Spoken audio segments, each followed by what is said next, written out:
আসসালামু আলাইকুম। আমার ৩য় শ্রেণীর শিক্ষার্থী বন্ধুরা, আজ আমরা পৃষ্ঠা নাম্বার ৮ এর ২ নম্বর আলোচনা করব প্রাথমিক গণিত। তো এখানে হচ্ছে তোমাদের আ সংখ্যা দেওয়া আছে আর সংখ্যার পাশে খালি ঘর দেওয়া আছে। এই খালি ঘরগুলো তোমাদের পূরণ করতে হবে। তো স্থানীয় মান অনুযায়ী আমাদের এই খালি ঘরগুলো পূরণ করতে হবে। আমরা জানি যে আ ডান পাশ থেকে শুরু করতে হয় একক, দশক, শতক, হাজার, অযুত। তো এখানে এককের ঘরে যেটা আছে সেটা হচ্ছে ৭, সেজন্য আমরা হচ্ছে ৭ হচ্ছে কি একক, সেটা এখানে বসিয়ে দিয়েছি। তো এককের পরে দশক হচ্ছে ৫, ৫ বসিয়ে দিয়েছি। শতক হচ্ছে ৪, ৪ বসিয়ে দিয়েছি।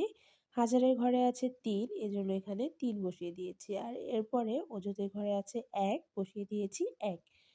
তো এর পরের সংখ্যাটি আছে ৪ সংখ্যার। তো সেখানে আ আমাদের এককের ঘরে আছে ৪, ৪ বসিয়েছি। তারপরে দশকের ঘরে আছে ০, ০ বসিয়েছি। এরপরে শতকের ঘরে আছে ৮, ৮ বসিয়েছি। হাজারের ঘরে আছে ৭, ৭ বসিয়েছি। তো এরপরে অযুতের ঘরে কিছু নেই, এজন্য এটা ফাঁকা রাখছি। আ এরপরে এখানে এককের ঘরে আছে ৫, ৫ বসিয়েছি। দশকের ঘরে আছে ০, ০ বসিয়েছি। শতকের ঘরেও ০, ০ বসিয়েছি। হাজারের ঘরে আছে ৮, ৮ বসিয়ে দিলাম। আর এরপরে অযুতের ঘরে আছে ৬, ৬ বসিয়ে দিয়েছি।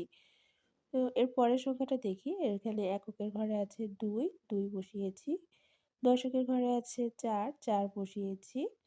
শতকের ঘরে আছে ৮, ৮ বসিয়েছি।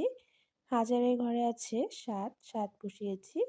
অযুতের ঘরে আছে ৯, ৯ বসিয়েছি। আশা করি সবাই বুঝতে পেরেছ। ধন্যবাদ।